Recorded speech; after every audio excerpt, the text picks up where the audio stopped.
Dahil dito'y iiwan ng lalaki ang kanyang ama at ina at makikisama sa kanyang asawa. At ang dalawa ay magiging isang laman. Kaya hindi na sila dalawa, kundi isang laman. Ang pinapagsama nga ng Diyos ay huwag papaghiwalayin na.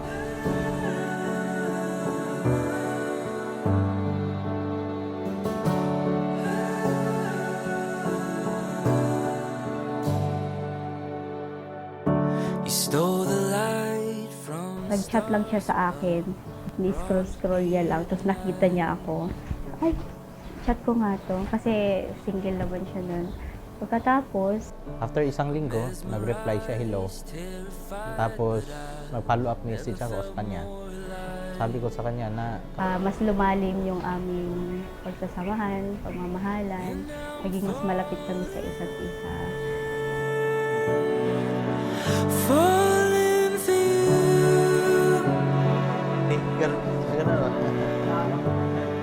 And I'm falling for you.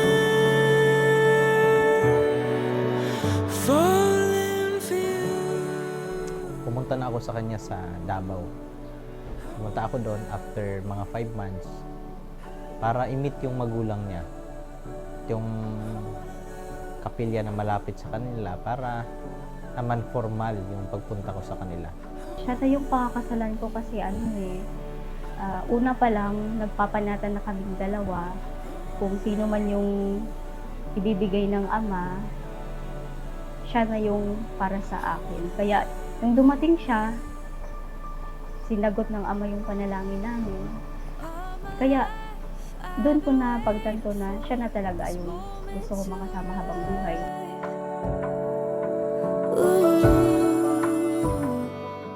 Tinuro ng ating Panginoong Jesucristo na sa pagkakasal ay pinapagsasama ng Diyos ang lalaki at babae upang maging isang laman lamang sa paningin ng may kapal.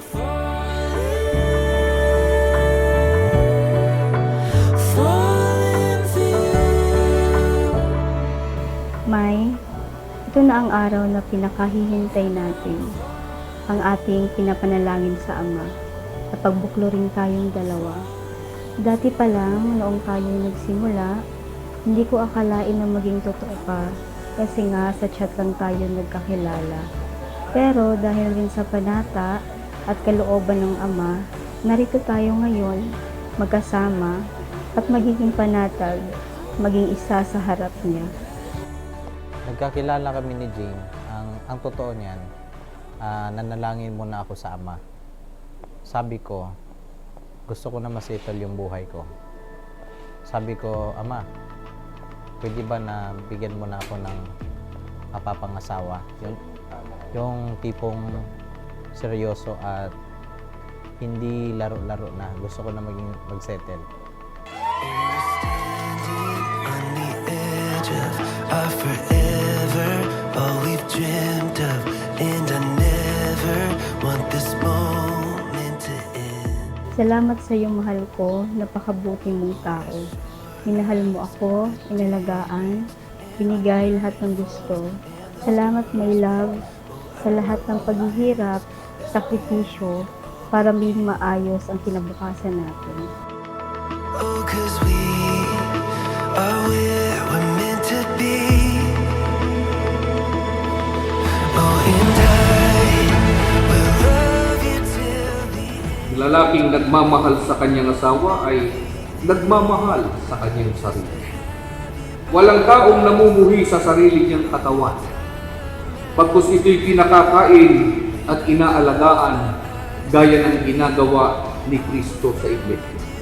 Okay, Jean, una, ako ay nagpapasalamat dahil ikaw yung ibinigay ng Panginoong Diyos sa akin. Matagal kitang pinagpanata at pinapanalangin na sana dumating ka sa buhay ko. I can feel it all around me, every moment, every heartbeat. Oh, this love is like I've never known before. So let's run it. Masaya akong makasama ka sa habang buhay dahil alam kong bigay ka ng Ama para sa akin. Ikaw ang laan niya para sa akin. I love you.